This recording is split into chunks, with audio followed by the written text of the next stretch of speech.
मराठीच्या नावाखाली राज ठाकरेंची उत्तर भारतीयांविरोधातली भूमिका म्हणजे हिंदू विरोध. भारतीय विकास सेनेचा आरोप. मनसेची मान्यता रद्द करण्यासाठी सुप्रीम कोर्टात धाव.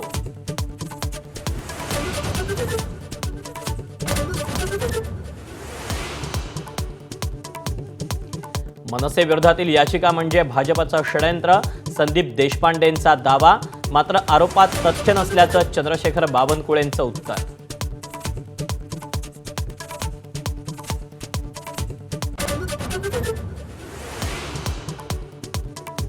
संजय राऊतांकडून उद्धव ठाकरेंना श्रीकृष्णाची उपमा. रत्नागिरीमधील सहदेव बेटकरांच्या पक्षप्रवेशावेळी कुरुक्षेत्राचा उल्लेख करत कोटी. तर श्रीकृष्णाची तुलना हा मूर्खपणा. बावनकुळेंची टीका.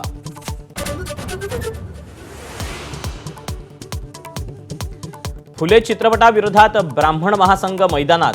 सिनेमातल्या काही दृश्यांवर महासंघाचे अध्यक्ष आनंद दवेंचा आक्षेप. तर चित्रपट वस्तुस्थितीला धरून दिग्दर्शकांचा दावा. आता 25 एप्रिलला होणार चित्रपट प्रदर्शित.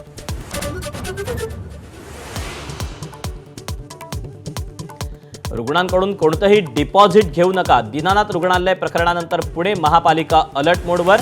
सर्व खासगी रुग्णालयांना बजावली नोटीस.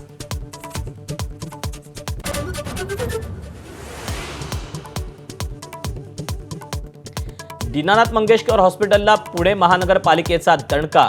कर थकबाकी प्रकरणी पाठवली नोटीस.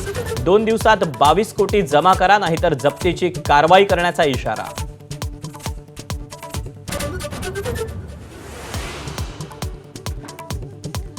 कृषी मंत्री माणिकराव कोकाटेंचे अजित पवारांनी टोचले कान.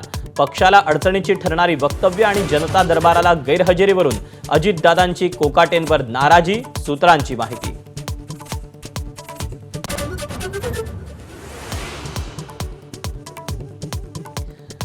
भाजप देशात जातीय फूट पाडण्याचा प्रयत्न करते.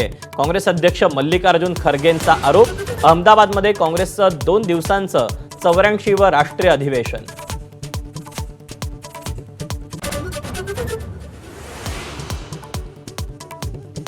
देशभरात आजपासून वक्फ कायदा लागू. केंद्र सरकारकडून अधिसूचना जारी.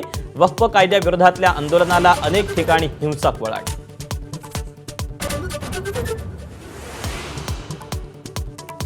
नाशिकमधल्या घोटीत 8वीच्या विद्यार्थ्यांच्या बॅगेत सापडले कंडोम, फायटर, चाकू, लोखंडी कडे आणि पत्ते. खासगी शाळेतल्या तपासणीनंतर शिक्षक आणि पालकांची उडाली झोप.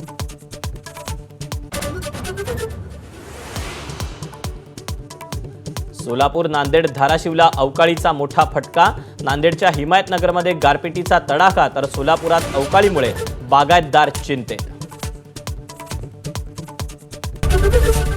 एबीपी माझा, उघडा डोळे बघा नीट.